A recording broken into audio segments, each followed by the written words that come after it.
ಲೋಕಗಳ ಒಡೆಯನಿಗೆ ಮೀಸಲು.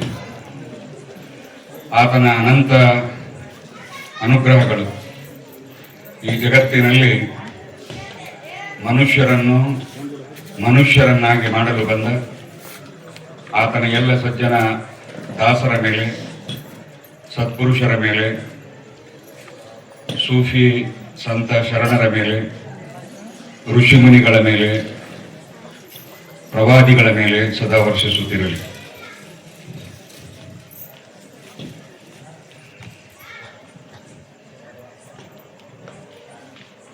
ಸುಮಾರು 2 ತಿಂಗಳ ಹಿಂದೆ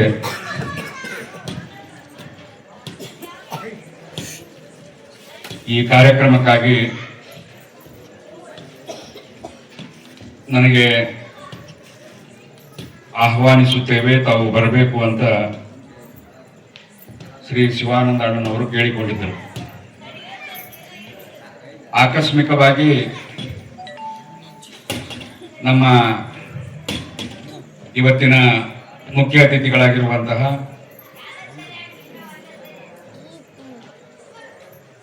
ಜನಾಬ್ ನಜೀರ್ ಖಾನ್ ಸಾಬ್, ಉದ್ಯಮಿಗಳು ಮತ್ತು ಸಮಾಜ ಸೇವಕರು, ಹೊಸಪೇಟೆ, ಅವರ ಆಫೀಸಿನಲ್ಲಿ ನಮ್ಮ ಭೇಟಿಯಾಯಿತು. ಇಂತಹ ಒಂದು ಭಾವೈಕ್ಯತೆಯ, ಅದು ಈ ನಾಡಿನ ಮಹಾನ್ ಶರಣ, ನಾನು ಕಂದಗಲ್ಲಿನಲ್ಲಿದ್ದಾಗಲೂ ಕೂಡ ಈ ಶರಣ ಬಸವೇಶ್ವರ ಪುರಾಣ ಪ್ರವಚನದಲ್ಲಿ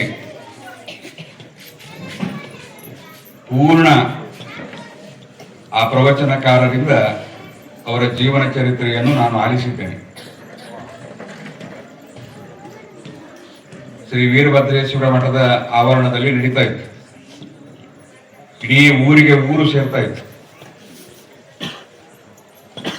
ಇವತ್ತಿನ ಈ ಸಂದರ್ಭದಲ್ಲಿ ಅಂತಹ ಒಂದು ಸದಾವಕಾಶವನ್ನು ಒದಗಿಸಿಕೊಟ್ಟಂತಹ ಜನಾಬ್ ನಜೀರ್ ಖಾನ್ ಸಾಬ್ ಅವರಿಗೂ ಶ್ರೀ ಶಿವಾನಂದ ಅಣ್ಣನವರಿಗೂ ಹೃದಯದಿಂದ ಅಭಿನಂದನೆಗಳನ್ನು ಸಲ್ಲಿಸುತ್ತಾ, ಇಲ್ಲಿ ಮುಖ್ಯ ಪ್ರವಚನಕಾರರಾಗಿ ತಮ್ಮೆಲ್ಲರಿಗೂ ಪ್ರವಚನದ ರಸದೌತಣವನ್ನು ದಿನನಿತ್ಯ ಉಣಬಡಿಸುತ್ತಿರುವಂತಹ, ಆ ಮೂಲಕ ಮಾನವ ಮನಸ್ಸುಗಳನ್ನು ಬೆಸೆಯುವಂತಹ ಅತ್ಯಂತ ಪುಣ್ಯದ ಕೆಲಸ ಪ್ರವಚನದ ಮೂಲಕ ಮಾಡುತ್ತಿರುವಂತಹ ಗೌರಿಶಂಕರ ಬೃಹನ್ಮಠ ಸಾಕೀರಸೂರ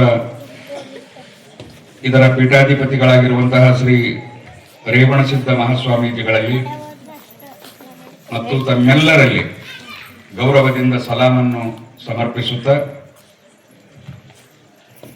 ಸಮಯ ಬಹಳ ಉದ್ದವಾದಂತಹ ಒಂದು ಪ್ರವಚನ ನೀಡಲಿಕ್ಕಾಗಲಿ, ಉಪನ್ಯಾಸ ನೀಡಲಿಕ್ಕಾಗಲಿ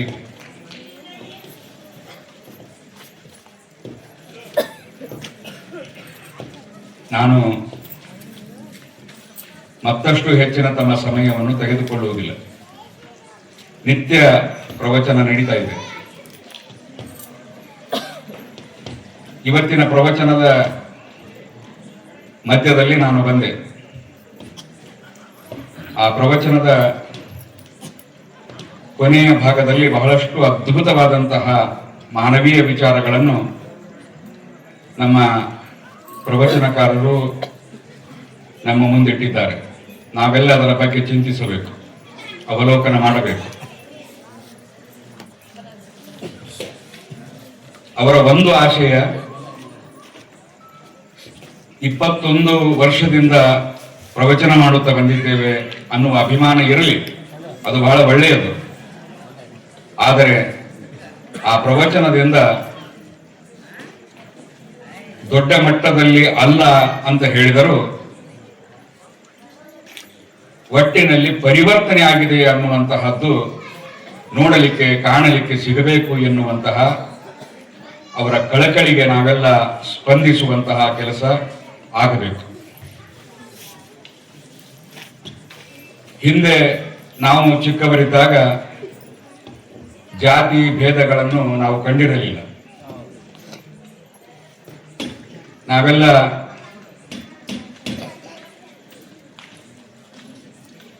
ಈ 60 ವರ್ಷದ ಬದುಕಿನಲ್ಲಿ ನಾವೆಲ್ಲ ಹಿಂದೂಗಳ ಮಧ್ಯ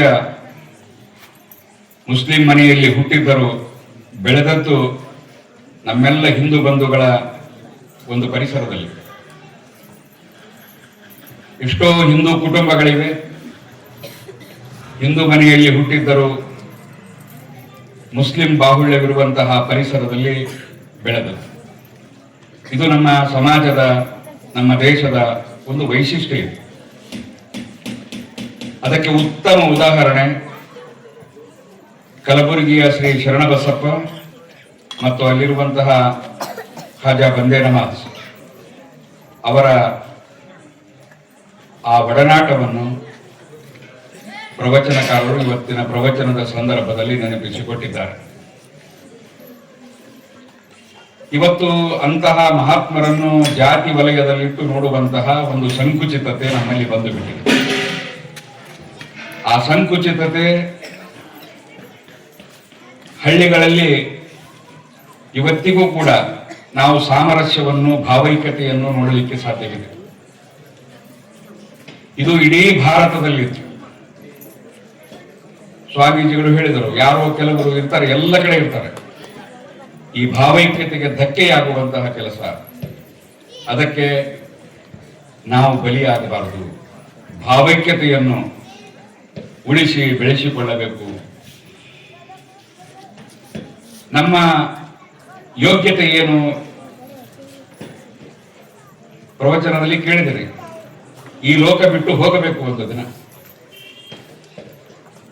ಇಲ್ಲಿ ಸಮಾನತೆ ಇವತ್ತು ಇಲ್ಲ ಅಂತ ಹೇಳಿದರು, ಸ್ಮಶಾನದಲ್ಲಿ ಮಾತ್ರ ಸಮಾನತೆ ಇದೆ ಅಂತ ಹೇಳಿದರು ಶ್ರೀಗಳು. ಅಲ್ಲಿ ಎಂತಹ ಸಮಾನತೆ ಇದೆ ನೋಡಿ. ಒಬ್ಬ ಅವನ ಹೆಸರಿನಲ್ಲಿ ಜೀವನದುದ್ದಕ್ಕೂ ಕೂಡ 1 ಫೂಟ್ ಜಾಗ ಇಲ್ಲ, ಅವನಿಗೂ ಅಲ್ಲಿ 6 ಅಡಿ ಮತ್ತು 3 ಅಡಿ ಜಾಗ ಇದೆ. ಒಬ್ಬ ದೊಡ್ಡ ಜಮೀನುದಾರನಿದ್ದಾನೆ, ಅವನ ಹೆಸರಿನಲ್ಲಿ ಸಾವಿರಾರು ಎಕರೆ ಜಮೀನಿದೆ. ಅವನು ಸತ್ತು ಹೋದ ಅಂತ ಹೇಳಿದರೆ ಅವನಿಗೂ ಕೂಡ 6 ಅಡಿ ಮತ್ತು 3 ಅಡಿ ಇಲ್ಲ. ಇವನು ಬಹಳ ದೊಡ್ಡ ಜಮೀನುದಾರ, ಕನಿಷ್ಠ ಇವನ ಗೋರಿ 1 ಎಕರೆಯಷ್ಟಾದರೂ ಇರಬೇಕು ಅಂತ ಯಾರು ತೋಡಿ ಅದರಲ್ಲಿ ದಫನ್ ಮಾಡಿದ್ದನ್ನು ಈ ತನಕ ನಾವು ನೋಡಿಲ್ಲ. ಆ ಸ್ಮಶಾನದಲ್ಲಿರುವಂತಹ ಸಮಾನತೆ ಬದುಕಿರುವಾಗ ಮಾನವ ಸಮಾಜದಲ್ಲಿಯೂ ಬರಬೇಕು ಎನ್ನುವಂತಹ ಮೌಲ್ಯ ಏನಿದೆ, ಅದು ನಿಜಕ್ಕೂ ಮಾನವೀಯ ಮೌಲ್ಯ. ನಾನೊಬ್ಬ ಹಿಂದೂ ಅಂತ ಹೇಳಿಕೊಳ್ಳುವುದಕ್ಕಿಂತ ಮುಂಚೆ, ನಾನು ಒಬ್ಬ ಮುಸ್ಲಿಂ ಅಂತ ಹೇಳಿಕೊಳ್ಳುವುದಕ್ಕಿಂತ ಮುಂಚೆ, ನಾನು ಒಬ್ಬ ಕ್ರೈಸ್ತ ಅಂತ ಹೇಳಿಕೊಳ್ಳುವುದಕ್ಕಿಂತ ಮುಂಚೆ, ನಾನು ಒಬ್ಬ ಮನುಷ್ಯ, ನಾನು ಒಬ್ಬ ಭಾರತೀಯ ಅಂತ ಹೇಳಿಕೊಳ್ಳಲಿಕ್ಕೆ ನಮಗೆ ಸಾಧ್ಯ ಆಗಬೇಕು. ನೋಡಿ, ಕಾರ್ಯಕ್ರಮ ನಿರೂಪಣೆ ಮಾಡುವಾಗ ರಾಷ್ಟ್ರಕವಿ ಕುವೆಂಪು ಅವರ ಆಶಯ ಏನಿತ್ತು? ಸರ್ವ ಜನಾಂಗದ ಶಾಂತಿಯ ತೋಟ. ನೋಡಿ, ಈ ಜಗತ್ತಿನಲ್ಲಿ ಮುಸ್ಲಿಂ ರಾಷ್ಟ್ರಗಳಿವೆ, ಅವುಗಳಿಗೆ ನಾವು ಸರ್ವ ಜನಾಂಗದ ಶಾಂತಿಯ ತೋಟ ಅಂತ ಹೇಳಲಿಕ್ಕೆ ಸಾಧ್ಯವಿಲ್ಲ. ಈ ಜಗತ್ತಿನಲ್ಲಿ ಕ್ರೈಸ್ತ ರಾಷ್ಟ್ರಗಳಿವೆ,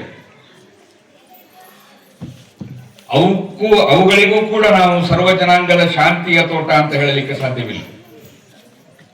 ಈ ಜಗತ್ತಿನಲ್ಲಿ ಸರ್ವ ಜನಾಂಗದ ಶಾಂತಿಯ ತೋಟ ಅಂತ ಕರೆಯಿಸಿಕೊಳ್ಳಲಿಕ್ಕೆ ಯಾವುದಾದರೂ ಒಂದು ರಾಷ್ಟ್ರಕ್ಕೆ ಆ ಸಾಮರ್ಥ್ಯವಿದ್ದರೆ ಅದು ನನ್ನ ಭಾರತ ಅಂತ ಹೇಳಿಕೊಳ್ಳಲಿಕ್ಕೆ ನಮಗೆ ಹೆಮ್ಮೆ ಅನಿಸ್ತದೆ. ಅದು ವಿಶೇಷವಾಗಿ ಮತ್ತೆ ನಮ್ಮ ಕರ್ನಾಟಕ, ಬಸವ ಹುಟ್ಟಿದ ನಾಡು, ಬಸವ ನಡೆದಾಡಿದ ನಾಡು, ಬಸವ ನುಸಿರಾಡಿದ ನಾಡು. ಅಪ್ಪಿಕೊಳ್ಳುವಂತಹ ಮತ್ತು ಎಲ್ಲರನ್ನೂ ಒಪ್ಪಿಕೊಳ್ಳುವಂತಹ ಸಂಸ್ಕೃತಿಯನ್ನು 12ನೆಯ ಶತಮಾನದಲ್ಲಿ ಬಸವಣ್ಣನವರು ನೋಡಿ. ಇವತ್ತು ಧರ್ಮ ಅಂತ ಹೇಳಿದ್ರೆ ಏನೇನೋ ತಿಳಿದಿದ್ದೇವೆ. ನನಗೆ ಮೊನ್ನೆ ಒಬ್ಬರು ಪ್ರಶ್ನೆ ಮಾಡಿದರು, ನೋಡಿ ಎಲ್ಲರಲ್ಲಿ ಇರ್ತಾರೆ ಈ ಸಂಕುಚಿತತೆ ಇರುವವರು,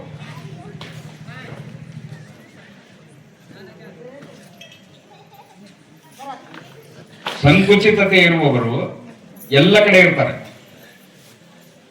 ಇನ್ನು ತಮ್ಮ ಜಾತಿಯನ್ನು ಮಾತ್ರ ಪ್ರೀತಿಸುವಂತಹ ಜಾತಿವಾದಿಗಳು ಇರ್ತಾರೆ, ಮತಾಂಧರು ಇರ್ತಾರೆ. ಮನಸ್ಸು ವಿಶಾಲತೆಯಿಂದ ಕೂಡಬೇಕು. ನೋಡಿ, ಸ್ವಾಮೀಜಿಗಳು ಎಂತಹ ದೊಡ್ಡ ಮಾತು ಹೇಳಿದರು ಪ್ರವಚನದಲ್ಲಿ. ನನ್ನ ಧರ್ಮವನ್ನು ನಾನು ಅನುಸರಿಸಬೇಕು, ಪ್ರೀತಿಸಬೇಕು, ಇನ್ನೊಂದು ಧರ್ಮವನ್ನು ಬಹಳ ಗೌರವದಿಂದ ಕಾಣಬೇಕು. ಇದು ಮನುಷ್ಯತ್ವ, ಇದು ಮನುಷ್ಯತ್ವದ ಬೇಡಿಕೆ. ಇದು ವಸುದೈವ ಕುಟುಂಬಕಂ, ಇಡೀ ವಿಶ್ವ ದೇವನ ಕುಟುಂಬವಾಗಿದೆ. ವಿಶ್ವದಲ್ಲಿರುವಂತಹ ಎಲ್ಲ ಮನುಷ್ಯರು, ಇದು ಹಿಂದೂ ಧರ್ಮದ ಮೂಲ ಸಿದ್ಧಾಂತ. ಇದು ಸರ್ವೇ ಜನ ಸುಖಿನೋ ಭವಂತು. ಆದರೆ ಇವತ್ತು ಕೆಲವೇ ಜನ ಸುಖಿನೋ ಭವಂತು. ಎಲ್ಲ ಜನರು ಸುಖದಿಂದಿರುವುದು ಧರ್ಮದ ಬೇಡಿಕೆ. ಅದು ನೋಡಿ, ಇದನ್ನೇ 1400 ವರ್ಷಗಳ ಹಿಂದೆ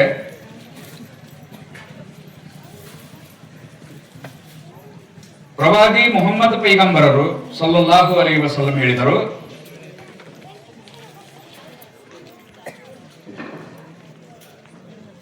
ಅಲ್ ಖಲ್ಕು ಅಯಾಲುಲ್ಲಾ. ನೋಡಿ, ಶಬ್ದಗಳು ಬೇರೆ ಇವೆ, ಭಾಷೆ ಬೇರೆ ಇದೆ. ಇದರ ಅರ್ಥ ಏನು ಅಂತ ಹೇಳಿದರೆ, ಈ ಲೋಕದಲ್ಲಿರುವಂತಹ ಎಲ್ಲ ಮನುಷ್ಯರು ಒಂದೇ ಕುಟುಂಬಕ್ಕೆ ಸೇರಿದವರು.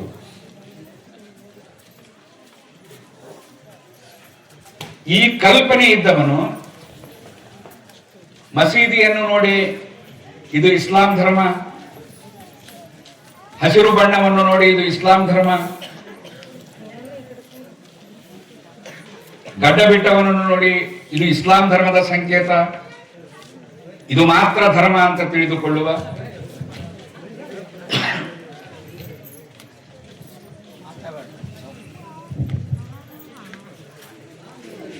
ದಯವಿಟ್ಟು ಸ್ವಲ್ಪ ಇತ್ತ ಕಡೆ ಗಮನ ಕೊಡಬೇಕು. ನಾನೇನು ಬಹಳ ಹೊತ್ತು ಮಾತನಾಡುವುದಿಲ್ಲ, ಸ್ವಲ್ಪ ಹೊತ್ತಿನಲ್ಲಿ ಮುಗಿಸ್ತೇನೆ.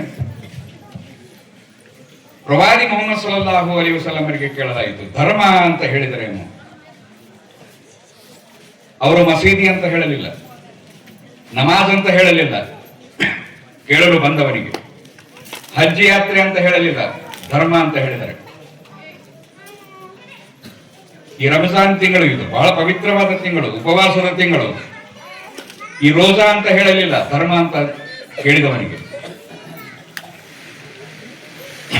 ಪ್ರವಾದಿಗಳು ಹೇಳಿದರು, ಧರ್ಮ ಅಂತ ಹೇಳಿದರೆ ಭೂಮಿಯ ಮೇಲಿರುವವರ ಮೇಲೆ ನೀನು ಕರುಣೆ ತೋರಿದರೆ ಆಕಾಶದವನು ನಿನ್ನ ಮೇಲೆ ಕರುಣೆ ತೋರುತ್ತಾನೆ. ಈ ತತ್ವದ ಮೇಲೆ ನೀನು ಪ್ರಾಮಾಣಿಕತೆಯಿಂದ ನಡೆದರೆ ನೀನೇ ಧರ್ಮವಂತ. ಬಸವಣ್ಣನವರಿಗೂ ಕೂಡ ಅವರು ಕೊಟ್ಟಂತಹ ಧರ್ಮದ ವ್ಯಾಖ್ಯಾನ, ಇವನಾರವ ಇವನಾರವ ಇವನಾರವನೆಂದೆನಿಸದಿರಯ್ಯ, ಇವನಮ್ಮವ ಇವನಮ್ಮವ ಇವನಮ್ಮವನೆಂದೆನಿಸಯ್ಯ. ಇಷ್ಟು ಮಾತ್ರ ಅಲ್ಲ, ನಿಮ್ಮ ಮನೆಯ ಮಗನೆಂದೆನಿಸಯ್ಯ ಕೂಡಲ ಸಂಗಮ ದೇವ. ಇದು ಇವತ್ತು ಸಮಾಜದಲ್ಲಿ ಅನುಸರಿಸುವಂತಹ ಅಗತ್ಯ ಇದೆ. ಅದಕ್ಕೆ ಒಬ್ಬ ಚಿಂತಕ ಹೇಳ್ತಾನೆ, ನೀನು ಬರೀ ಹಿಂದೂಗಳನ್ನು ಮಾತ್ರ ಪ್ರೀತಿಸಿದರೆ ಅಷ್ಟು ಮಂದಿ ಮಾತ್ರ ನಿನ್ನ ಜೊತೆ ಇರ್ತಾರೆ. ನೀನು ಬರೀ ಮುಸಲ್ಮಾನರನ್ನು ಪ್ರೀತಿಸಿದರೆ ಅಷ್ಟೇ ಜನ ನಿನ್ನ ಜೊತೆ ಇರುತ್ತಾರೆ. ಆದರೆ ನೀನು ಮನುಷ್ಯರನ್ನು ಪ್ರೀತಿಸಿದರೆ ಎಲ್ಲರೂ ನಿನ್ನ ಜೊತೆ ಇರುತ್ತಾರೆ. ಪ್ರವಚನಗಳ ಮೂಲಕ, ಶಿವಾನುಭವಗಳ ಮೂಲಕ, ಅನುಭವ ಆಧ್ಯಾತ್ಮ ಚಿಂತನೆಗಳ ಮೂಲಕ ಮಠ ಮಂದಿರಗಳು ಮಾಡುವಂತಹ ಕೆಲಸ ಎಲ್ಲರನ್ನೂ ಪ್ರೀತಿಸುವಂತಹ, ಮನುಷ್ಯರನ್ನು ಪ್ರೀತಿಸುವಂತಹ, ಎಲ್ಲರನ್ನೂ ಕರೆದೊಯ್ಯುವಂತಹ ಕೆಲಸ. ಆದ್ದರಿಂದ ಇದನ್ನು ಬಹಳ ಶ್ರದ್ಧೆಯಿಂದ ಕೇಳುವಂತಹ ಮತ್ತು ಕನಿಷ್ಠ ಬದುಕಿನಲ್ಲಿ ಅಳವಡಿಸಿಕೊಳ್ಳುವಂತಹ ಮಾನವೀಯತೆ ನಮ್ಮಲ್ಲಿ ಬೆಳೆದು ಬರಬೇಕು. ಆನಂತರ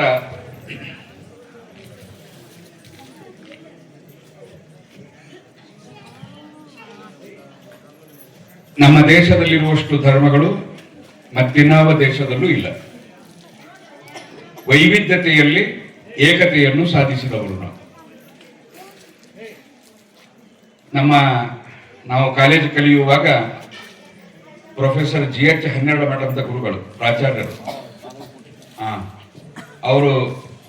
ಅವರ ಶಿಷ್ಯ ನಾನು. ಅವರು ಆ ಸಂದರ್ಭದಲ್ಲಿ ಹೇಳ್ತಾ ಇದ್ರು, ಅಂತಹ ಗುರುಗಳು, ಅಂತಹ ವಿದ್ಯಾರ್ಥಿಗಳ ಇಂದು ಸಮಾಜದಲ್ಲಿ ನೋಡಲಿಕ್ಕೆ ಬಹಳ ವಿರಳ. ಅವರು ಹೇಳ್ತಾ ಇದ್ರು, ನಮ್ಮ ದೇಶದಲ್ಲಿ ಆ ಸಂದರ್ಭದಲ್ಲಿ 3,000 ಜಾತಿಗಳಿವೆ. ಆ 3,000 ಜಾತಿಗಳಲ್ಲಿ ಉಪಜಾತಿಗಳಿವೆ, ಉಪಜಾತಿಗಳಲ್ಲಿ ಮರಿಜಾತಿಗಳಿವೆ, ಮರಿಜಾತಿಗಳಲ್ಲಿ ಕಿರಿಜಾತಿಗಳಿವೆ, ಆ ಕಿರಿಜಾತಿಗಳಲ್ಲಿ ಕಿರಿಕಿರಿ ಜಾತಿಗಳಿವೆ ಅಂತ ಹೇಳ್ತಾ ಇದ್ರು. ಇಷ್ಟೆಲ್ಲ ಕಿರಿಕಿರಿ ಇದ್ದರೂ ಕೂಡ ನಾವೆಲ್ಲ ಒಂದೇ ಅಂತ ನಾವು ಹೋಗುತ್ತಿದ್ದೇವಲ್ಲ, ಇದು ಬಹಳ ದೊಡ್ಡ ವೈಶಿಷ್ಟ್ಯ. ಆದ್ದರಿಂದ ಯಾರು ಯಾರನ್ನು ಅಪನಂಬಿಕೆಯಿಂದ ಸಂಶಯದಿಂದ ನೋಡದೆ ನನ್ನ ಸಹೋದರ ಎನ್ನುವಂತಹ ಭಾವನೆಯಿಂದ ನೋಡಬೇಕು. ರಮಜಾನ್ ಬರುತ್ತದೆ, ಒಂದು ತಿಂಗಳ ನಿರಂತರ ಮುಸಲ್ಮಾನರಿಗೆ ತರಬೇತಿ ನೀಡುತ್ತದೆ. ನೀವು 13 ಗಂಟೆಗಳ ಕಾಲ ಉಪವಾಸದಿಂದಿದ್ದು ಹೊಟ್ಟೆಯನ್ನು ಬಾಯಿಯನ್ನು ನಿಯಂತ್ರಿಸಿದ್ದೀರಿ. ನೋಡಿ, ಇದು ಬಿಸಿಲು. ಈ ಬಿಸಿಲಲ್ಲಿ ಮಧ್ಯಾಹ್ನ 2 ಗಂಟೆಗೆ ಉಪವಾಸಿಗನ ಸ್ಥಿತಿ, ಈ ತುಟಿಗಳು ಒಣಗಿ ಬೆಂಡಾಗ್ತವೆ, ನಾಲಿಗೆ ತನ್ನ ಮೇಲಿನ ಪಸೆಯನ್ನು ಕಳೆದುಕೊಳ್ಳುತ್ತದೆ, ಗಂಟಲು ಮಾತನಾಡಲಿಕ್ಕೂ ಬರದಂತಹ ನಿತ್ರಾಣ ಅವಸ್ಥೆಗೆ ಹೋಗ್ತದೆ. ನೀರು ಮುಂದಿದೆ, ಕುಡಿಯುವುದಿಲ್ಲ. ಇನ್ನು ಯಾರೂ ಇಲ್ಲ ಕುಡಿದು ಬಂದು ನಾನು ಉಪವಾಸದಿಂದಿದ್ದೇನೆ ಅಂತ ಹೇಳಲಿಕ್ಕೆ ಸಾಧ್ಯವಿದೆ, ಆದರೆ ಹಾಗೆ ಮಾಡುವುದಿಲ್ಲ. ಒಂದು ನಿಷ್ಠೆ, ನನಗೆ ಈ ಸಮಯ ಬರುವ ತನಕ ನನಗೆ ಎಷ್ಟೇ ತೊಂದರೆಯಾದರೂ ನಾನು ಒಂದು ಹನಿ ನೀರು ಕೂಡ ಒಳಗೆ ಹೋಗದಂತೆ ನನ್ನನ್ನು ನಿಯಂತ್ರಿಸುತ್ತಿದ್ದೇನೆ. ಎಷ್ಟೇ ಹಸಿವಾದರೂ ಕೂಡ ನಾನು ತಿನ್ನುವುದಿಲ್ಲ. ಇದು ಉಪವಾಸ. ಇಲ್ಲಿ ಬಹಳ ಮುಖ್ಯ, ಈ ಉಪವಾಸ ಪೂರ್ಣಗೊಳ್ಳಬೇಕು ಅಂತ ಹೇಳಿದರೆ ಮತ್ತು ಈ ಉಪವಾಸ ದೇವನಿಗೆ ತಲುಪಬೇಕು ಅಂತ ಹೇಳಿದರೆ, ಅದರ ಪ್ರತಿಫಲ ಆ ಉಪವಾಸಿಗನಿಗೆ ಸಿಗಬೇಕು ಅಂತ ಹೇಳಿದರೆ, ಪ್ರವಾದಿ ಮುಹಮ್ಮದ್ ಸಲ್ಲಲ್ಲಾಹು ಅಲೈಹಿ ವಸಲ್ಲಂ ಹೇಳುತ್ತಾರೆ, ನೀನು 13 ಗಂಟೆಗಳ ಕಾಲ ಅನ್ನ ನೀರನ್ನು ಸಹಿಸಿದಂತೆ ಆ ಬಾಯಿಯೊಳಗೆ ಒಂದು ನಾಲಿಗೆ ಇದೆ, ಅದನ್ನು ನಿನಗೆ ನಿಯಂತ್ರಣದಲ್ಲಿಟ್ಟುಕೊಳ್ಳಲಿಕ್ಕೆ ಸಾಧ್ಯ ಆಗಬೇಕು. ಅದಕ್ಕೆ ನಾನು ದಿನಕ್ಕೆ 5 ಹೊತ್ತು ತಪ್ಪದೇ ನಮಾಜ್ ಮಾಡುತ್ತೇನೆ ಅಂತ ಹೇಳಿದವನಿಗೆ ಸ್ವರ್ಗದ ಭರವಸೆ ಕೊಡಲಿಲ್ಲ ಪ್ರವಾದಿಗಳು. ನಾನು ರಮಜಾನ್ ತಿಂಗಳಲ್ಲಿ ನಿಷ್ಠೆಯಿಂದ ಉಪವಾಸ ಆಚರಿಸುತ್ತೇನೆ ಅಂತ ಹೇಳಿದವನಿಗೆ ಸ್ವರ್ಗದ ಭರವಸೆ ಕೊಡಲಿಲ್ಲ. ನಾನು ದುಡ್ಡು ಖರ್ಚು ಮಾಡಿ ಸಮಯ ಕೊಟ್ಟು ಹಜ್ ಯಾತ್ರೆ ಮಾಡಿ ಬಂದಿದ್ದೇನೆ ಅಂತ ಹೇಳಿದವನಿಗೂ ಸ್ವರ್ಗದ ಭರವಸೆ ಕೊಡುತ್ತೇನೆ ಅಂತ ಹೇಳಲಿಲ್ಲ. ಪ್ರವಾದಿಗಳು ಹೇಳಿದರು, ನಿನ್ನ 2 ದವಡೆಯ ಮಧ್ಯೆ ಇರುವ ವಸ್ತು ಅದು ನಾಲಿಗೆ, ಅದನ್ನು ನೀನು ಬಹಳ ಧರ್ಮಸಮ್ಮತವಾಗಿ ಶಾಸ್ತ್ರೋಕ್ತವಾಗಿ ಬಳಸಿದರೆ ನಿನಗೆ ಸ್ವರ್ಗದ ಭರವಸೆ ಕೊಡುತ್ತೇನೆ ಅಂತ ಹೇಳಿದರು. ಇವತ್ತು ಜಗತ್ತಿನಲ್ಲಿ ಅಶಾಂತಿ, ದ್ವೇಷ, ಹಿಂಸೆ, ನೋಡಿ ಯುದ್ಧ ನಡೀತಾ ಇದೆ. ಇದರ ಪರಿಣಾಮ ಏನಾಗ್ತದೋ ಏನಿಲ್ಲೋ. ಒಟ್ಟಾರೆ ಅಲ್ಲಾಹನು, ದೇವನು, ಸೃಷ್ಟಿಕರ್ತ, ಒಡೆಯ ಈ ಮಾನವ ಜಗತ್ತನ್ನು ಅಂತಹ ಯುದ್ಧ ಭೀತಿಯಿಂದ ರಕ್ಷಿಸಲಿ, ಎಲ್ಲರಿಗೂ ಸನ್ಮನಸ್ಸು ಸದ್ಬುದ್ಧಿಯನ್ನು ದಯಪಾಲಿಸಲಿ. ಮಕ್ಕಳು ಮಹಿಳೆಯರನ್ನದೇ ಯುದ್ಧ ಅದು ಯಾರಿಗೂ ಕೂಡ ಬೇಕಾದಂತಹದ್ದಲ್ಲ. ಅದು ಒಬ್ಬ ಚಿಂತಕ ಹೇಳ್ತಾನೆ, ಯುದ್ಧದಲ್ಲಿ ಗೆದ್ದವನು ಸೋತಂತೆ, ಸೋತವನು ಸತ್ತಂತೆ ಅಂತ. ಅಂದ್ರೆ ವಿನಾಶದ ಯಾವುದೇ ಪ್ರತಿಫಲ ಇಲ್ಲ. ಅದಕ್ಕಾಗಿ ಆ ಮಟ್ಟಕ್ಕೆ ಹೋಗದಂತೆ ಮಾನವ ಮನಸ್ಸುಗಳನ್ನು ನಿಯಂತ್ರಿಸಬೇಕಾದಂತಹ ಅಗತ್ಯ ಇದೆ. ಈ ರಮಜಾನ್ ಅದೇ ಕಾರಣಕ್ಕೆ ಉಪವಾಸದ ಮೂಲಕ ನೀವು ಹಸಿವು ನೀರಡಿಕೆಯನ್ನು ಸಹಿಸಿದಂತೆ ನಿಮ್ಮ ಪಂಚೇಂದ್ರಿಯಗಳನ್ನು, ಅಂದರೆ ಅರಿಷಡ್ ವರ್ಗಗಳು, ಯಾವುದನ್ನು ಹಿಂದೂ ಶಾಸ್ತ್ರದಲ್ಲಿ ಅರಿಷಡ್ ವರ್ಗಗಳು ಅಂತ ಹೇಳುತ್ತೇವೆ. ಕಾಮ, ಕ್ರೋಧ, ಲೋಭ, ಮೋಹ, ಮದ, ಮತ್ಸರ ಎನ್ನುವಂತಹ ಈ ಅರಿಷಡ್ ವರ್ಗಗಳ ಮೇಲೆ ಹಿಡಿತ ಸಾಧಿಸಲಿಕ್ಕೆ ನಿನಗೆ ಸಾಧ್ಯವಾಗಬೇಕು. ಇದು ಉಪವಾಸದಿಂದ ದಕ್ಕಬೇಕು, ನಿನಗೆ ಸಾಧ್ಯ ಆಗಬೇಕು. ಆನಂತರ ಉಪವಾಸದಲ್ಲಿ ಯಾರು ನೋಡದಿದ್ದರೂ ನೀನು ನೀರು ಕುಡಿಯುವುದಿಲ್ಲ, ಹಸಿವಾದರೂ ಊಟ ಮಾಡುವುದಿಲ್ಲ. ಯಾಕೆ ಅಂತ ಹೇಳಿದರೆ, ಯಾರು ನೋಡದಿದ್ದರೇನಾಯಿತು, ಒಬ್ಬನು ನನ್ನನ್ನು ನೋಡುತ್ತಿದ್ದಾನೆ, ಆ ಭಯ ಏನಿದೆ ಅದು ಜೀವನ ಪೂರ್ತಿ ನಿಮ್ಮಲ್ಲಿರಬೇಕು. ಪ್ರತಿ ಕೆಟ್ಟ ಕೆಲಸ ಮಾಡುವಾಗಲೂ ಕೂಡ ನನಗೆ ದೇವನು ನೋಡುತ್ತಿದ್ದಾನೆ ಎನ್ನುವಂತಹ ಭಯ. ಗುರುಗಳು ಮಕ್ಕಳನ್ನು ಕರೆದು ಎಲ್ಲರ ಕೈಯಲ್ಲಿ ಒಂದೊಂದು ಬಾಳೆಹಣ್ಣು ಕೊಟ್ಟು ಹೇಳಿದರು, ನೀವು ಯಾರೂ ಇಲ್ಲದ ಜಾಗದಲ್ಲಿ ತಿಂದು ಬರಬೇಕು ಅಂತ. ಎಲ್ಲ ಮಕ್ಕಳು ತಿಂದು ಬಂದರು. ಆದರೆ ಕನಕದಾಸರ ಕೈಯಲ್ಲಿ ಬಾಳೆಹಣ್ಣು ಹಾಗೆ ಇತ್ತು. ಯಾಕೆ ಕನಕ? ನಾನು ತಿಂದು ಬರಲಿಕ್ಕೆ ಹೇಳಿದ್ದೆ. ಗುರುಗಳೇ, ನೀವು ಯಾರೂ ಇಲ್ಲದ ಜಾಗದಲ್ಲಿ ತಿಂದು ಬರಬೇಕು ಅಂತ ಹೇಳಿದ್ದೀರಿ, ಮತ್ತೆ ಉಳಿದ ಮಕ್ಕಳೆಲ್ಲ ತಿಂದು ಬಂದಿದ್ದಾರೆ. ಅದು ನನಗೆ ಸಾಧ್ಯವಾಗಲಿಲ್ಲ ಗುರುಗಳೇ. ಯಾಕೆ? ನನ್ನನ್ನು ಸೃಷ್ಟಿಸಿದವನೇನಿದ್ದಾನೆ, ಅವನಿಲ್ಲದ ಜಾಗ ಎಲ್ಲೂ ಇಲ್ಲ. ನಾವು ಇವತ್ತು ಅವನ ಮಸೀದಿಯಲ್ಲಿದ್ದಾನೆ, ಮಂದಿರದಲ್ಲಿ ಮಾತ್ರ ಇದ್ದಾನೆ, ಚರ್ಚಿನಲ್ಲಿ ಮಾತ್ರ ಇರ್ತಾನೆ, ಗುರುದ್ವಾರದಲ್ಲಿ ಮಾತ್ರ ಇದ್ದಾನೆ ಅಂತ ತಿಳಿದು ಉಳಿದಂತೆ ಅಲ್ಲಿಂದ ಹೊರಬಂದ ಮೇಲೆ ಎಲ್ಲ ಮಾಡಬಾರದ ಅನ್ಯಾಯಗಳನ್ನು ನಾವು ಮಾಡ್ತಾ ಇದ್ದೀವಿ. ಒಳಗಿದ್ದಾಗ ನೀನು ಎಷ್ಟು ಪಾವನವಾಗಿರ್ತೀಯೋ ಹೊರಗಿದ್ದರೂ ಅಷ್ಟೇ ಇರಬೇಕು. ಯಾಕೆ ಅಂತ ಹೇಳಿದರೆ, ದೇವನ ಬಗ್ಗೆ ಬಸವಣ್ಣನವರು ಹೇಳಿದ್ದು, ಜಗದಗಲ ಮುಗಿಲಗಲ ನಿಮ್ಮ ಗಲ, ಪಾತಾಳದಿಂದ ಅತ್ತತ್ತ ನಿಮ್ಮ ಶ್ರೀಚರಣ, ಬ್ರಹ್ಮಾಂಡದಿಂದ ಅತ್ತತ್ತ ನಿಮ್ಮ ಶ್ರೀ ಮುಕುಟ, ಅಗಮ್ಯ ಅಗೋಚರ ಅಪ್ರತಿಮ ಕೂಡಲ ಸಂಗಮ ದೇವ. ನೀವು ಅವನ ಕಣ್ತಪ್ಪಿಸಿ ಯಾರನ್ನು ಮೋಸ ಮಾಡಲಿಕ್ಕೆ, ಯಾರನ್ನು ವಂಚಿಸಲಿಕ್ಕೆ ಸಾಧ್ಯವಿಲ್ಲ. ನೋಡಿ, ಅದನ್ನೇ 6ನೆಯ ಶತಮಾನದಲ್ಲಿ ಕುರ್ಆನ್ ಹೇಳಿತು, ವಹುವ ಮಾಕುಂ ಐನ ಮಾ ಕುಂತುಂ, ನೀವೆಲ್ಲಿದ್ದರೂ ಅವನು ನಿಮ್ಮ ಜೊತೆಯಲ್ಲಿದ್ದಾನೆ. ಸರ್ಕಾರ ನೇಮಿಸಿದ ಪೊಲೀಸರು ಸದಾ ನಮ್ಮ ಜೊತೆ ಇರುವುದಿಲ್ಲ. ಇಲ್ಲಿ ಇಡಿ ಇದೆ, ಸಿಐಡಿ ಇದೆ, ಸಿಬಿಐ ಇದೆ, ಇನ್ವೆಸ್ಟಿಗೇಷನ್ ಇದೆ. ಇವೆಲ್ಲ ಅಪರಾಧ ಹತ್ತಿಕ್ಕುವ, ಅಪರಾಧಿಗಳನ್ನು ಗುರುತಿಸುವ ಸಂಸ್ಥೆಗಳು. ಆದರೆ ಇವರು ಸದಾ ನಮ್ಮ ಜೊತೆ ಇರುವುದಿಲ್ಲ. ಆದರೆ ಶರಣರು ಕೊಟ್ಟಂತಹ ದೇವನ ಕಲ್ಪನೆ ನೋಡಿ, ಅಕ್ಕ ಮಹಾದೇವಿ ಎಷ್ಟು ಸುಂದರವಾಗಿ ಆ ದೇವನ ಇರುವಿಕೆಯನ್ನು, ಸಾವಿಲ್ಲದ, ರೂಹಿಲ್ಲದ, ಕೇಡಿಲ್ಲದ, ಕಡೆಯಿಲ್ಲದ, ಭಯವಿಲ್ಲದ, ಭವವಿಲ್ಲದ ನಿರ್ಭಯ ಚಲುವಂಗೆ ನಾನುಲಿದೆ. ಇದು ದೇವಕಲ್ಪನೆ. ಇದನ್ನು ಬೆಳೆಸಿಕೊಂಡಾಗ ಮಾತ್ರ ಮನುಷ್ಯನಾಗಿ ಬದುಕಲಿಕ್ಕೆ ಸಾಧ್ಯ. ಯಾರ ಹಕ್ಕನ್ನು ವಂಚಿಸಲಿಕ್ಕೆ ಸಾಧ್ಯವಿಲ್ಲ. ದೇವ ಭಯ ಯಾವನಲ್ಲಿದೆಯೋ ಅವನಿಂದ ಅವನ ತಂದೆ ತಾಯಿ ಸುರಕ್ಷಿತ, ಅವನ ಹೆಂಡತಿ ಮಕ್ಕಳು ಸುರಕ್ಷಿತ, ಅವನ ನೆರೆಹೊರೆಯವರು ಸುರಕ್ಷಿತ. ಅವನಿಂದ ಯಾರಿಗೂ ಅಪಾಯ ಆಗಲಿಕ್ಕೆ ಸಾಧ್ಯವಿಲ್ಲ. ಯಾರಿಗೂ ಉತ್ತರ ಕೊಡದಿದ್ದರೂ ನಾಳೆ ದೇವನಿಗೆ ಖಂಡಿತ ನಾನು ಉತ್ತರ ಕೊಡಬೇಕು, ಅವನು ನನ್ನನ್ನು ನೋಡುತ್ತಿದ್ದಾನೆ ಎನ್ನುವಂತಹ ಭಯ ನಿಮಗೆ ಉಪವಾಸದ ಮೂಲಕ ಕೊಡಲಾಗ್ತದೆ.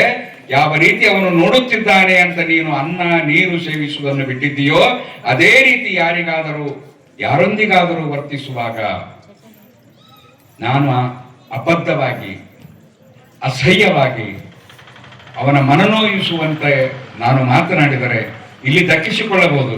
ಆದರೆ ದೇವನು ಖಂಡಿತ ನನ್ನನ್ನು ಹಿಡಿಯುತ್ತಾನೆ.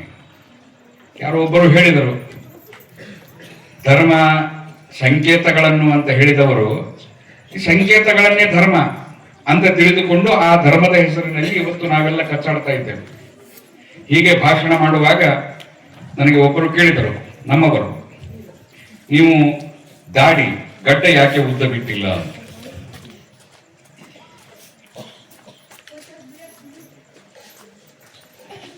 ಅದರ ಒಂದು ಪ್ರಸ್ತಾಪ ಇದೆ. ಉದ್ದ ಯಾಕೆ ಬಿಟ್ಟಿಲ್ಲ ಅಂತ ಹೇಳಿದಾಗ ನಾನು ಹೇಳಿದೆ, ನಾಳೆ ದೇವನು ನೀನು ಗಡ್ಡ ಯಾಕೆ ಉದ್ದ ಬಿಟ್ಟಿಲ್ಲ ಅಂತ ಖಂಡಿತ ಕೇಳುವುದಿಲ್ಲ. ಆದರೆ ನಾಲಿಗೆ ಯಾಕೆ ಉದ್ದ ಬಿಟ್ಟಿದ್ದಿ ಅಂತ ಖಂಡಿತ ಕೇಳುತ್ತಾನೆ.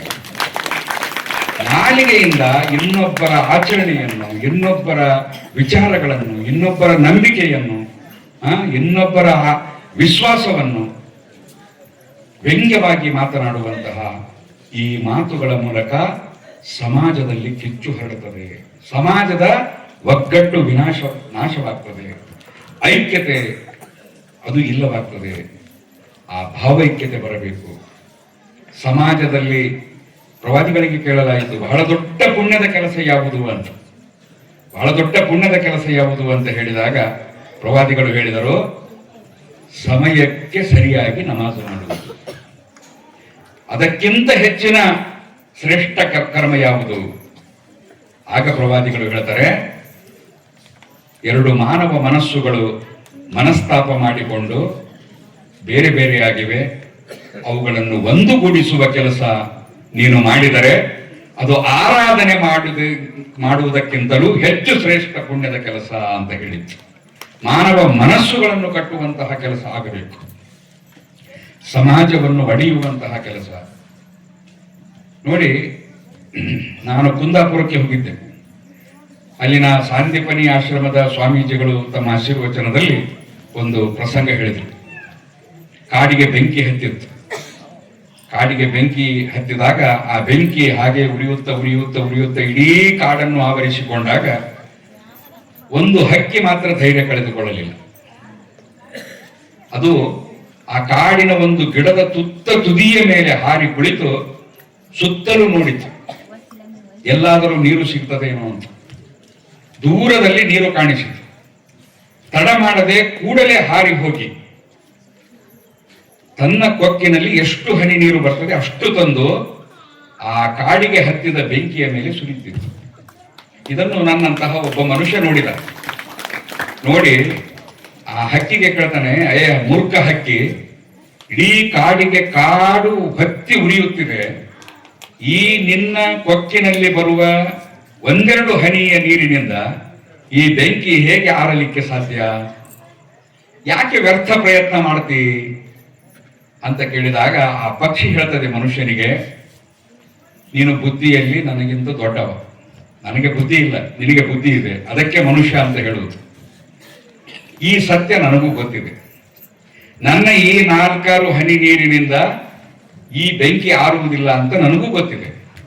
ಆದರೆ ನನ್ನನ್ನು ಹುಟ್ಟಿಸಿದ ದೇವನಿದ್ದಾನಲ್ಲ, ಅವನ ಬಳಿ 2 ಪಟ್ಟಿಗಳಿವೆ. ಒಂದು ಬೆಂಕಿ ಹಚ್ಚುವವರ ಪಟ್ಟಿ ಇದೆ, ಒಂದು ಬೆಂಕಿ ಆರಿಸುವವರ ಪಟ್ಟಿ ಇದೆ. ಆ ಬೆಂಕಿ ಆರಿಸುವವರ ಪಟ್ಟಿಯಲ್ಲಿ ನನ್ನ ಹೆಸರು ಬಂದರೆ ಸಾಕು, ನನ್ನ ಜನ್ಮ ಸಾರ್ಥಕ ಆಗ್ತದೆ ಅಂತ ನಾನು ಪ್ರಯತ್ನ ಮಾಡ್ತಾ ಇದ್ದೇನೆ ಅಂತ. ಇದೆಲ್ಲ ಪಾಠಗಳಾಗಲಿ, ಪ್ರವಚನಗಳಾಗಲಿ, ಉಪನ್ಯಾಸಗಳಾಗಲಿ, ನಾನು ಆದಿಚುಂಚನಗಿರಿ ಮಠದಿಂದ ಹಿಡಿದು ಸುತ್ತೂರು ಶಿವರಾತ್ರಿ ದೇಶೀಕೇಂದ್ರ ಮಠದ ಮಹಾ ಉತ್ಸವದಲ್ಲಿ ಪಾಲ್ಗೊಂಡು ರಾಜ್ಯಾದ್ಯಂತ ನಾನೆಲ್ಲ ಕಂಡಿದ್ದೇನೆ. ಇವರೆಲ್ಲ ಸಮಾಜದಲ್ಲಿ ಇರುವಂತಹ ದ್ವೇಷವನ್ನು ಅಳಿಸಿ ಪರಸ್ಪರದಲ್ಲಿ ಪ್ರೀತಿ ವಿಶ್ವಾಸವನ್ನು ಬೆಳೆಸುವಂತಹ ಕೆಲಸಗಳು. ಮಸೀದಿಯಲ್ಲೂ ಕೂಡ ಅದೇ ಶಿಕ್ಷಣ ನೀಡಲಾಗುತ್ತದೆ. ನೀವು ನ್ಯಾಯವಾಗಿ ವರ್ತಿಸಿ, ನೀವು ಇನ್ನೊಬ್ಬರನ್ನು ಪ್ರೀತಿಸಿ, ಸ್ವರ್ಗ ನಿಮಗೆ ಸಿಗಬೇಕು. ಅದು ನಮಾಜಿನಿಂದ, ಆರಾಧನೆಯಿಂದ. ಅಷ್ಟು ಮಾಡಿದರೆ ಮಾತ್ರ ಸಿಗುವುದಿಲ್ಲ. ಕೇಳಿದರು ಬಂದು ಪ್ರವಾದಿಗಳಿಗೆ, ಸ್ವರ್ಗ ಎಲ್ಲಿದೆ ಪ್ರವಾದಿಗಳಿಗೆ? ಪ್ರವಾದಿಗಳು ಅದು ಆಕಾಶದ ಮೇಲಿದೆ ಅಂತ ಹೇಳಲಿಲ್ಲ. ಪ್ರವಾದಿ ಮೊಹಮ್ಮದ್ ಸಲ್ಲಲ್ಲಾಹು ಅಲೈಹಿ ವಸಲ್ಲಂ ಹೇಳಿದರು, ಅದು ನಿನ್ನ ತಾಯಿಯ ಪಾದದಡಿಯಲ್ಲಿದೆ ಅಂತ. ನನ್ನ ನಮಾಜ್ ದೇವನಿಗೆ ತಲುಪಬೇಕು ಅಂತ ಹೇಳಿದರೆ, ನನ್ನ ಆರಾಧನೆಗಳು, ನನ್ನ ಹೋಮ, ನನ್ನ ಯಜ್ಞ, ಏನೇ ನನ್ನ ಪ್ರಾರ್ಥನೆ ಆರಾಧನೆ ಇದ್ದರೂ ಅದು ದೇವನಿಗೆ ತಲುಪಬೇಕು ಅಂತ ಹೇಳಿದರೆ ಮೊದಲು ನಿನ್ನ ತಾಯಿ ನಿನ್ನಿಂದ ಸಂಪ್ರೀತಳಾಗಿರಬೇಕು.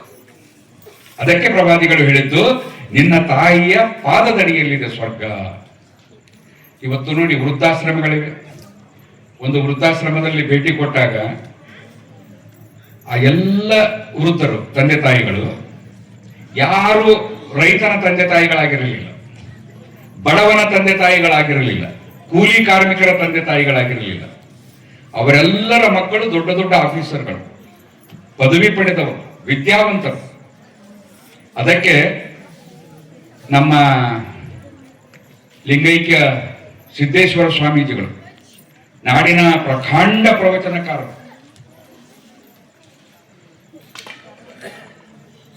ಅವರು ಹೇಳ್ತಾ ಇದ್ರು, ಅಕ್ಷರ ಕಲಿತವನು ಭ್ರಷ್ಟನಾಗಬಹುದು, ಆದರೆ ಸಂಸ್ಕಾರ ಕಲಿತವನು ಎಂದೂ ಭ್ರಷ್ಟನಾಗಲಿಕ್ಕೆ ಸಾಧ್ಯವಿಲ್ಲ. ಆ ಅಕ್ಷರ ಕಲಿತವರ ತಂದೆ ತಾಯಿಗಳೇ ಇವತ್ತು ವೃದ್ಧಾಶ್ರಮದಲ್ಲಿದ್ದಾರೆ. ಅಂದರೆ ಅಕ್ಷರ ದೊರೆಯಿತು, ವಿದ್ಯೆ ದೊರೆಯಿತು, ಅದರ ಜೊತೆಗೆ ಸಂಸ್ಕಾರ ಸಿಗಲಿಲ್ಲ. ನಮಗೆ ಸಂಸ್ಕಾರ ಸಿಗಬೇಕು ಅಂತ ಹೇಳಿದರೆ ಇಂತಹ ಪ್ರವಚನಗಳ ಮೂಲಕ ಅದು ನಮಗೆ ಸಾಧ್ಯ ಆಗ್ತದೆ. ಆದ್ದರಿಂದ 21 ದಿನಗಳ ಕಾಲ ಏನೆಲ್ಲ ಮೌಲ್ಯಗಳನ್ನು, ಮಾನವೀಯ ನೈತಿಕ ಮೌಲ್ಯಗಳನ್ನು, ಶರಣರ ಬದುಕಿನ ಆದರ್ಶಗಳನ್ನು ನಿಮ್ಮ ಮುಂದಿಡಲಾಗ್ತದೋ ಅದರ ಒಂದಂಶವಾದರೂ ಜೀವನದಲ್ಲಿ ಅಳವಡಿಸಿಕೊಂಡು ಒಂದೇ ಒಂದು ತತ್ವ ನಾನು ನನ್ನ ಮನಸ್ಸಿನಲ್ಲಿಟ್ಟು ಅದರಂತೆ ಬದುಕುತ್ತೇನೆ ಅಂತ ನೀವು ಶಪಥ ಮಾಡಿದರೆ ಇಂತಹ ಪ್ರವಚನಗಳು, ಇದಕ್ಕಾಗಿ ಏನೆಲ್ಲ ಶ್ರಮ ಪಟ್ಟಿದ್ದಾರೋ ಆ ಎಲ್ಲ ಶ್ರಮಗಳು ಕೂಡ ಸಾರ್ಥಕವಾಗ್ತದೆ. ಏನು ಅಂತ ಹೇಳಿದರೆ, ನಾನು ಯಾರನ್ನು ದ್ವೇಷಿಸುವುದಿಲ್ಲ, ಎಲ್ಲರನ್ನೂ ನನ್ನಂತೆ ಪ್ರೀತಿಸುತ್ತೇನೆ ಎನ್ನುವಂತಹ ಆ ಹೃದಯವಂತಿಕೆಯೊಂದಿಗೆ ಬದುಕುತ್ತೇನೆ ಎನ್ನುವಂತಹದ್ದು. ಆ ನಿಟ್ಟಿನಲ್ಲಿ ನಾವೆಲ್ಲ ಪ್ರಯತ್ನಿಸೋಣ ಅಂತ ಹೇಳುತ್ತಾ, ಈ ಸಂದರ್ಭದಲ್ಲಿ ಇಲ್ಲಿ ಜಾತಿ, ಭೇದ, ಮತ, ಪಂಥ ಎಲ್ಲವನ್ನೂ ಮರೆತು ನಾವೆಲ್ಲ ಒಂದು ಅಂತ ತೋರಿಸುವಂತಹ ಶಕ್ತಿ ಏನಿದೆ, ಇದು ಬಹಳ ದೊಡ್ಡ ಶಕ್ತಿ. ಧರ್ಮ ಇದನ್ನೇ ಬಯಸುವಂತಹದ್ದು. ನಾವು ಯಾರನ್ನೂ ಜಾತಿಯ ಆಧಾರದಲ್ಲಿ ನೋಡದೆ ನೀತಿಯ ಆಧಾರದಲ್ಲಿ ನೋಡುವಂತಹ ಒಂದು ಅಗತ್ಯ ಇದೆ. ಆನಂತರ ದೇವನ ಬಗ್ಗೆ ಸರಿಯಾದ ಒಂದು ಕಲ್ಪನೆಯನ್ನು ತಿಳಿದುಕೊಳ್ಳುವ ಅಗತ್ಯ ಇದೆ. ಇಸ್ಲಾಂ ಹೇಳುವಂತಹದ್ದು ಏಕದೇವಾರಾಧನೆ, ಹಿಂದೂ ಧರ್ಮವೂ ಕೂಡ ಅದನ್ನೇ ಹೇಳುತ್ತದೆ. ಎಲ್ಲ ಧರ್ಮಗಳ ಸಾರ ಈ ಜಗತ್ತಿಗೆ ಒಬ್ಬ ದೇವನಿದ್ದಾನೆ, ನೀವೆಲ್ಲ ಅವನ ಸೃಷ್ಟಿಗಳು. ಪರಮ ಪತಿವ್ರತೆಗೆ ಗಂಡನೊಬ್ಬ, ನಂಬಿದ ಭಕ್ತನಿಗೆ ದೇವನೊಬ್ಬ, ಮತ್ತೊಂದಕ್ಕೆರಗಿದರೆ ಕಿವಿಮೂಗ ಕೊಯ್ವನು, ಹಲವು ದೈವದ ಎಂಜಲು ತಿಂಬುವವನೇನೆಂಬನೆಯ ಕೂಡಲ ಸಂಗಮ ದೇವ ಅಂತ ಹೇಳಿದಂತೆ ಎಲ್ಲ ಸಾಹಿತ್ಯಗಳು, ಧಾರ್ಮಿಕ ಆಧ್ಯಾತ್ಮಿಕ ಸಾಹಿತ್ಯಗಳು, ಗ್ರಂಥಗಳು ಅದನ್ನೇ ಸಾರಿ ಸಾರಿ ಹೇಳಿವೆ.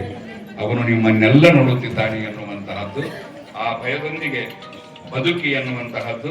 ಆ ನಿಟ್ಟಿನಲ್ಲಿ ನಾವೆಲ್ಲ ಪ್ರಯತ್ನಿಸೋಣ ಅಂತ ಹೇಳುತ್ತಾ, ಆ ನಂತರ ಮೂಲತಃ ನೀವೆಲ್ಲ ಒಂದೇ ತಂದೆ ತಾಯಿಯ ಮಕ್ಕಳು ಎನ್ನುವಂತಹದ್ದು, ಇದು ಎಂತಹ ಸತ್ಯವಾದ ಸಂಗತಿ. ಆ ನಿಟ್ಟಿನಲ್ಲಿ ನಾವೆಲ್ಲ ಆ ಸತ್ಯವನ್ನು ತಿಳಿದುಕೊಂಡು, ನಮಗೆ ನಮ್ಮ ಧರ್ಮದಲ್ಲಿ ಬಹಳಷ್ಟು ವಿಚಾರಗಳಿವೆ, ಆ ಎಲ್ಲ ವಿಚಾರಗಳನ್ನು ಅಧ್ಯಯನ ಮಾಡಿ ಬಹಳ ಪಂಡಿತನಾಗಿ ಬದುಕುವುದಕ್ಕೆ ಸಾಧ್ಯ ಆಗದಿದ್ದರೂ ಕೂಡ ಅದರಲ್ಲಿರುವಂತಹ ಒಂದೆರಡು ಮೌಲ್ಯಗಳನ್ನು ಜೀವನ ಪೂರ್ತಿ ಪಾಲಿಸುವಂತಹ ಸದ್ಬುದ್ಧಿ, ಸನ್ಮನಸ್ಸು ಆ ದೇವನು ನಮ್ಮೆಲ್ಲರಿಗೂ ನೀಡಲಿ. ಈ ಭಾವೈಕ್ಯತೆ ಏನಿದೆ, ಇದು ಆರಾಧನೆಗಳಿಗಿಂತ ಬಹಳ ಶ್ರೇಷ್ಠವಾದ ಕೆಲಸ. ಆದ್ದರಿಂದ ಭಾವೈಕ್ಯತೆಗೆ ಧಕ್ಕೆಯಾಗುವಂತಹ ಕೆಲಸ ಯಾರು ಮಾಡಿದರು, ಈ ಮಾನವ ಜಗತ್ತು ಕ್ಷಮಿಸಿದರೂ ಕೂಡ ದೇವನು ಕ್ಷಮಿಸಲಿಕ್ಕೆ ಸಾಧ್ಯವಿಲ್ಲ. ಯಾಕೆ ಅಂತ ಹೇಳಿದರೆ, ಅವನು ಪ್ರತಿಯೊಬ್ಬ ಮನುಷ್ಯನನ್ನು ಗೌರವಿಸಿದ್ದಾನೆ.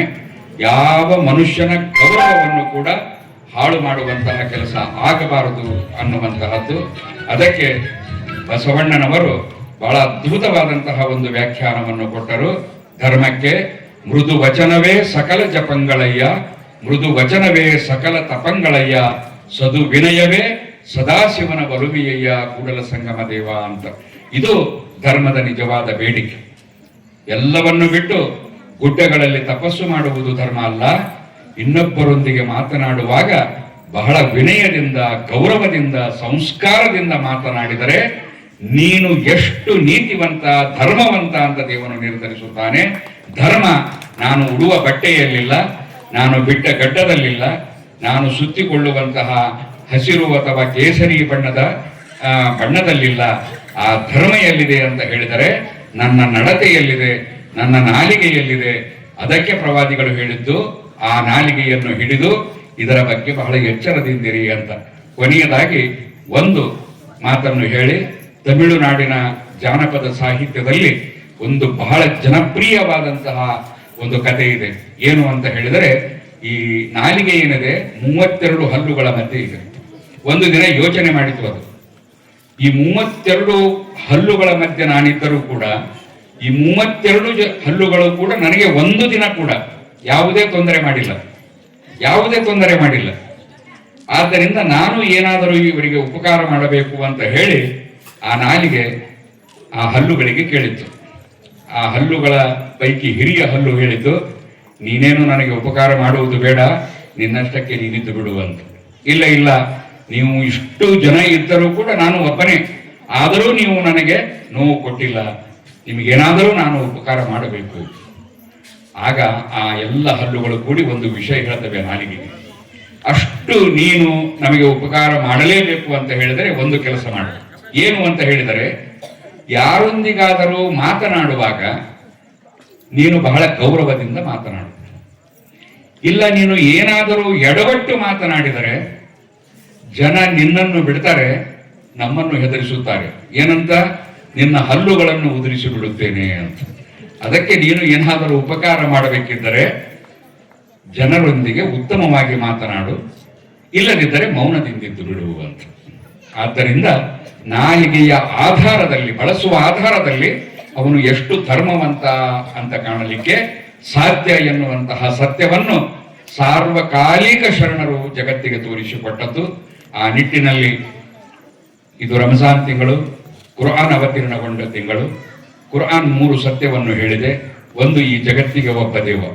ಯಾ ಅಯ್ಯುಹನ್ನಾಸು ಉಬ್ದುದು ರಬ್ಬಕುಮುಲ್ಲದೀ ಖಲಕಕುಂ ವಲ್ಲದೀನ ಮಿನ್ ಕಬ್ಲಿಕುಂ ಲಅಲ್ಲಕುಂ ತತ್ತಕೂನ್.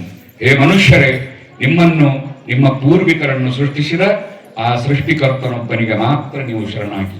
ಎರಡನೆಯ ಸಂದೇಶ, ಯಾ ಅಯ್ಯುಹಲ್ಲದೀನ ಯಾ ಅಯ್ಯುಹನ್ನಾಸು ಇನ್ನಾ ಖಲಕನಾಕುಂ ಮಿನ್ ದಕರಿನ್ ವ ಉನ್ಸಾ ವಜಅಲ್ನಾಕುಂ ಶುಊಬಂ ವ ಕಬಾಯಿಲ ಲಿತಅರಫು ಇನ್ನ ಅಕ್ರಮಕುಂ ಇಂದಲ್ಲಾಹಿ ಅತಕಾಕುಂ. ಹೇ ಮನುಷ್ಯರೇ, ನಿಮ್ಮನ್ನೆಲ್ಲ ಒಂದು ಗಂಡು ಮತ್ತು ಒಂದು ಹೆಣ್ಣಿನ ಮೂಲಕ ಸೃಷ್ಟಿಸಲಾಗಿದೆ. ನಿಮ್ಮನ್ನು ಬೇರೆ ಬೇರೆ ಜಾತಿ, ಧರ್ಮ, ಪಂಗಡಗಳನ್ನಾಗಿ ನಾವು ಮಾಡಿದ್ದೇವೆ. ಇದು ಪರಸ್ಪರ ನೀವು ಪರಿಚಯ ಪಟ್ಟುಕೊಳ್ಳಲಿಕ್ಕಾಗಿ, ಕಚ್ಚಾಡಲಿಕ್ಕಾಗಿ ಅಲ್ಲ. ಇನ್ನು ನಿಮ್ಮ ಪೈಕಿ ಯಾರು ಶ್ರೇಷ್ಠ ಅಂತ ಹೇಳಿದರೆ, ಪ್ರವಾದಿ ಮುಹಮ್ಮದ್ ಸಲ್ಲಲ್ಲಾಹು ಅಲೈಹಿ ವಸಲ್ಲಮರ ಬಳಿಗೆ ಬಂದು ಒಬ್ಬ ವ್ಯಕ್ತಿ ಕೇಳುತ್ತಾನೆ, ಅಲ್ಲಾಹನ ಪ್ರವಾದಿಗಳೇ, ಮನುಷ್ಯರಲ್ಲಿ ಯಾರು ಶ್ರೇಷ್ಠ ಅಂತ. ಆಗ ಪ್ರವಾದಿಗಳು ಹೇಳಬಹುದಿತ್ತು, ನಿತ್ಯ ನಮಾಜು ಮಾಡುವವನು ಶ್ರೇಷ್ಠ ಅಂತ ಹೇಳಬಹುದಿತ್ತು, ಮಸೀದಿ ಕಟ್ಟಿಸಿದವನು ಶ್ರೇಷ್ಠ ಅಂತ ಹೇಳಬಹುದಿತ್ತು, ಹಜ್ ಯಾತ್ರೆ ಮಾಡಿ ಬಂದವನು ಶ್ರೇಷ್ಠ ಅಂತ ಹೇಳಬಹುದಿತ್ತು.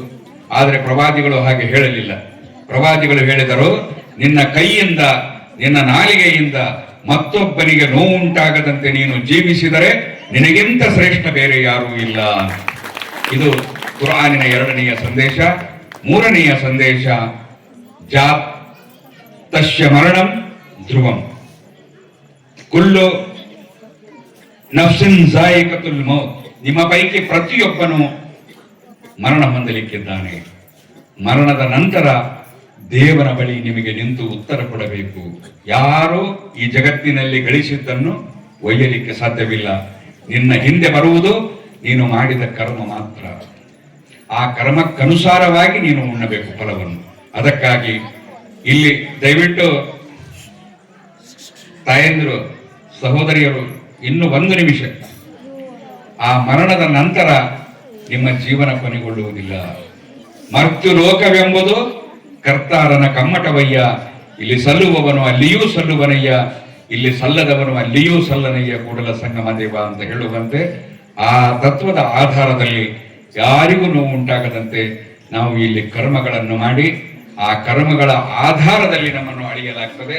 ಆದ್ದರಿಂದ ನಾವೆಲ್ಲ ಆ ನಿಟ್ಟಿನಲ್ಲಿ ಯೋಚಿಸೋಣ ಅಂತ ಹೇಳುತ್ತಾ, ಈ ಒಂದು ಇವತ್ತಿನ ಈ ಇಡೀ 21 ದಿನಗಳ ಕಾಲದ ಪ್ರವಚನದ ಮಧ್ಯ 1 ದಿನ ನಮ್ಮ ಉಪನ್ಯಾಸಕ್ಕಾಗಿ ಅವಕಾಶ ಮಾಡಿಕೊಟ್ಟಂತಹ ಎಲ್ಲ ಶ್ರೀ ಶರಣಬಸವೇಶ್ವರ ಸೇವಾ ಹಾಗೂ ಸಾಂಸ್ಕೃತಿಕ ಟ್ರಸ್ಟ್ನ ಅಧ್ಯಕ್ಷರು, ಪದಾಧಿಕಾರಿಗಳು, ಸಮಸ್ತ ಗ್ರಾಮದವರಿಗೂ ಹೃದಯಾಂತರಾಳದಿಂದ ಅಭಿನಂದನೆಯನ್ನು ಸಲ್ಲಿಸುತ್ತೇನೆ. ಪುರಾಣ ಪ್ರವಚನ 21 ದಿನಗಳ ಕಾಲ ನೆರವೇರಿಸಿಕೊಟ್ಟಂತಹ ಶ್ರೀಗಳಿಗೂ ಅದರ ಸತ್ಫಲ ದೇವನು ದಯಪಾಲಿಸಲಿ ಅಂತ ನಾನು ಮನದಾಳದಿಂದ ಪ್ರಾರ್ಥಿಸುತ್ತೇನೆ. ಅವರ ಪ್ರವಚನವನ್ನು ಆಸಕ್ತಿಯಿಂದ ತಮ್ಮೆಲ್ಲ ಕಾರ್ಯಗಳನ್ನು ಬದಿಗೊತ್ತಿ ನಿತ್ಯ ಸಂಜೆ ಒಂದು ಪ್ರವಚನ ಕೇಳಿದಂತಹ ತಮ್ಮೆಲ್ಲರಿಗೂ ದೇವನು ಅದರ ಫಲವನ್ನು, ಪ್ರತಿಫಲವನ್ನು ದಯಪಾಲಿಸಲಿ ಅಂತ ಹೇಳುತ್ತಾ, ಇಂತಹ ಭಾವೈಕ್ಯತೆಯ ಕಾರ್ಯಕ್ಕಾಗಿ ಏನು ಊರಿನವರು ಎಲ್ಲರೂ ಶ್ರಮಿಸಿದ್ದೀರಿ, ಜಾತಿ ಮತ ಭೇದ ಇಲ್ಲದೆ ಖಂಡಿತವಾಗಿ ಎಲ್ಲರಿಗೂ ಅಭಿನಂದನೆಯನ್ನು ಸಲ್ಲಿಸುತ್ತೇನೆ. ಯಾರೇ ಉತ್ತಮ ಕೆಲಸ ಮಾಡಿದರೂ ನಾವು ಅವರಿಗೆ ಹೆಗಲು ಕೊಟ್ಟು ಬೆಂಬಲಿಸುವಂತಹ ಮನಸ್ಸು, ಅದು ನಿಜವಾದ ಮಾನವ ಮನಸ್ಸು. ಅಂತಹದ್ದನ್ನು ಇಲ್ಲಿ ನೋಡಲಿಕ್ಕೆ ನಮಗೆ ಸಿಗ್ತದೆ. ಅದಕ್ಕಾಗಿ ಅಂತಹ ಒಂದು ಅವಕಾಶ ನಿಮ್ಮೊಂದಿಗೆ ಬಂದು ಈ ಪಟ್ಟಣದಲ್ಲಿ ಪ್ರಥಮವಾಗಿ ನನ್ನ ಕೆಲವು ವಿಚಾರಗಳನ್ನು ನೀಡುವಂತಹ ಅವಕಾಶ ನಮ್ಮ ಮುಂದೆ ಕುಳಿತಿರುವಂತಹ ಶಿವಾನಂದ ಅಣ್ಣನವರಿಗೂ, ಮತ್ತೊಮ್ಮೆ ನಮ್ಮ ಜನಾಬ್ ನಜೀರ್ ಖಾನ್ ಸಾಹೇಬ್ ಬಹಳ ದೊಡ್ಡ ಸಮಾಜ ಸೇವಕರು, ಜಾತಿ ಮತ ಭೇದ ಅನ್ನದೇ ಉದ್ಯಮಿಗಳು ಇದ್ದಾರೆ. ಸಹಾಯ ಮಾಡುವಂತಹ, ಜನರ ಸಂಕಷ್ಟಗಳಿಗೆ ಸ್ಪಂದಿಸುವಂತಹ ಹೃದಯವಂತಿಕೆ ಅವರಲ್ಲಿದೆ. ಇಂತಹ ಹೃದಯವಂತಿಕೆಯುಳ್ಳ ಮನುಷ್ಯರು ಎಲ್ಲ ಧರ್ಮಗಳಲ್ಲಿ ಸಿಗ್ತಾರೆ. ಅಂತಹ ಜನರೆಲ್ಲ ಕೂಡಿ ಒಳ್ಳೆಯ ಕೆಲಸ ಮಾಡಿದರೆ ಕೆಟ್ಟವರು ಮಾಡುವಂತಹ ಕೆಟ್ಟ